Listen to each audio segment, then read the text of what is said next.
Greetings, I'm Barrett and welcome to Meet Me at the Table. Today we're going to be doing an unboxing of Eila and Something Shiny by Ice Makes Games. This was originally on Kickstarter and I did a preview playthrough of it on my channel. If you're interested in seeing that, go ahead. This is the all-in Kickstarter pledge that I backed when it was available. This is going to be super cool. It's an adventure-driven story game that involves this cute super bunny, and he's right here. He's absolutely adorable. This is the all-in pledge. Like I said, it comes with some cool things like these other smaller ones that you can hang from your backpacks and things like that, which is pretty neat. Now, of course, these came in a box, but my kids were super excited that they already just opened the box instead of playing with the stuffed animals. So I'm not going to be able to unbox those, but everyone should be aware they come with the full pledge comes with two of these. I don't know where the other one is because, like I said, they've been playing with them already and they're already all over the house. This is the one big one. You also get two of these small ones. They're really super cute and adorable. The cool thing is, of course, this hat does come off, and that is actually in the game itself. As you play through it, you may understand why he gets this hat and how it all works. He's got a cute little satchel here, which is amazing.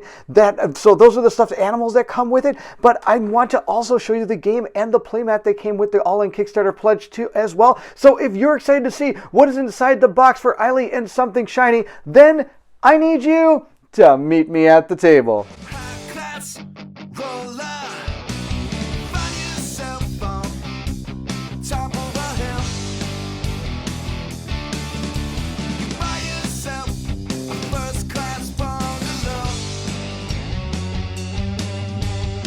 This game has a lot going for it. This is an immersive experience with deep strategy, multiple story path endings, stunning art, and high replayability. I did do the original one that came on Kickstarter with my son, and we had an absolute blast. We only had the 0 one, so we were only able to play the tutorial. I'm excited to see kind of how this all transpired over the course of making it through Kickstarter. This is a solo experience. I do want to mention this, though, like I said, my son and I played it together, and we just kind of talked about the choices we were going to make, and those are the choices we decided to go on. So let's go ahead, open this up, and see what is inside the box of Eila and Something Shiny. This game, I should mention, is about 30 to 45 minutes per chapter and is for ages 8 and up. My son's 12, so he had a fantastic time. Well, actually, at the time of the recording, I think it was 11 or 10. But he had a fantastic time playing through it with me while we were working on that for the Kickstarter. Here is a lot of the things that we're going to see in the game box here. We have a rule book. I'm probably not going to be able to show too much of this because, after all, this is a story-driven game and I don't want to spoil too much for you, but we'll go through this rule book, see what it's all about. We have Eila's diary here. We'll take a look at that as well, and then we're going to get to some of these punch boards. The diary has a list of, I guess, all the different items and things you can have, and you're going to probably want to check those off because as you go through the game, some of the cards are going to carry over into other stories as you go. You can write down the name, what you have, where you finished it, and you can also have a notepad here to put down some notes if you remember what you did or what you didn't do, so that you can try different paths as you play through the game. Before we dig too much farther into the box, here's the playmat that it came with. The reason I'm showing it to you is because in the box there's going to be a board that looks very similar to this. So I just want to show you what the playmat looks like. It has a place for all the cards. Now, as you play through this game, you're going to be revealing cards from the middle of this section, and it's going to tell you to put them in different places based on the choices you make on those cards. And you're going to try to gain resources and points that you're going to need in order to advance to the next chapter. And there's usually two difficulties, at least in the Kickstarter there was two different difficulties, and kind of an easier, more story-laden one that you can kind of experience the story with, and one that was truly a really good experience when you wanted to try to find a hard way to play the game. It was super cool. So you could play one with my kids at the easier level. I could try it myself on the harder level, and it was really, truly a challenging experience, which was really neat. We have that game board I mentioned just previously right here. It is going to be the exact same thing as, what's it called? The playmat that we had. It's just able to be folded up and placed inside. It does look like it comes with a great little insert here. And this is the punch out for what we're going to use to place the cards in at the top of the game board. And then you're going to draw these out slowly as you play.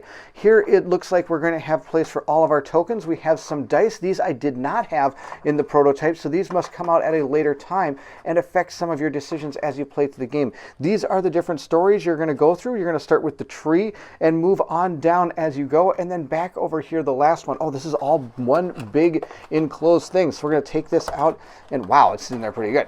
And we're going to have to open this up and dig through these. I'm not going to show too much of the box or what's inside each of these boxes. Of course, being an adventure game, I don't want to spoil too much. Along with the 5 chapters, it does come with a save box where you're going to put cards that you are going to be carrying over into the next adventure right in here. And I like how it actually has a cardboard thing in it protecting the cards that you're going to be placing in here. And it keeps them nice and safe before you move to the next chapter. I'm not going to be spoiling too much. I do have box 0 here just to show you a little bit about it. That again has this cardboard here to kind of protect some of the cards. And on top of that, it comes with a little comic that says ending. So we're not going to look at this until we go through this first adventure. The back of the card, it does give you, of course, a warning not to look at that side, but it would start over on this side, which is, I believe, going to be the setup and how you're going to try to advance past this adventure. This is the amount of health you get, and I believe this is going to be how many turns you get and your health, or what you need in order to advance, the actual resources to advance to the next game. We're going to go ahead and move this, and I'm guessing we're going to have some of our tokens down underneath here. Oh, we have our tokens, and we have some other cards as well. So let's take a look at these. From those cards, we have, it looks like 14 different support cards. And I'm just going to show down here. It says Fireball. Don't know what that is. Super excited to maybe get that because it works pretty good in Dungeons & Dragons. I'm sure Fireball is going to be probably okay in this game as well. On top of that, we have 22 different advanced event cards that are going to appear in the game as you play through it by deciding what choices you make. We have a toolbox filled with different items as well that you're going to be finding along your journeys. There's 32 different item cards. It'll tell you to pull these item cards and add them to you. These most likely will carry over in your save box as well. Then we have these habit cards. These habit cards are going to be reoccurring events, well, at least from the Kickstarter prototype I had, that are going to help you or potentially hinder you as you play through the game. And these habit cards will be entering into your deck and continue through as you play through it. Then we have all of these neat little tokens here. We have food, coins, knowledge, energy, fear, magical stones, and 12 different heart tokens as well. They're all in here. Look, even the carrots have some neat little designs on them. Oh, they all have some neat little designs on them, looks like. This is pretty cool. We got the fear ones here. We have our energy tokens.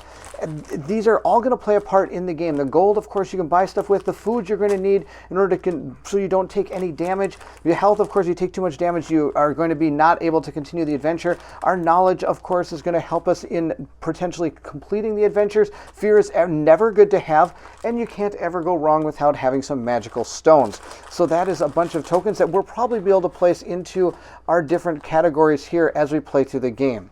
And believe it or not, that is all that's in here. I'm sorry I couldn't show you a lot more of the cards, but when it comes to adventure games and things that have spoilers in them, I don't like to show those on my unboxings. If you're interested in seeing some of that, there's probably some other unboxings that may go through more of the cards in detail. We'll, of course, be going to a playthrough of this where we'll be able to see some of those cards. And I might even have my son join me on that playthrough. I'll talk to him and see if he's interested in doing that. This is Eila and Something Shiny, a quick unboxing. I hope you enjoyed it. If you did, don't forget to like, subscribe, and hit that bell symbol so you know when the playthrough of Eila and Something Shiny comes out, and you can experience the adventure with me if you did not actually back it. Of course, you backed it and you decide to watch it, that'd be awesome, because it does say there's multiple branching paths. Maybe I'll go somewhere that you didn't in your play of the game.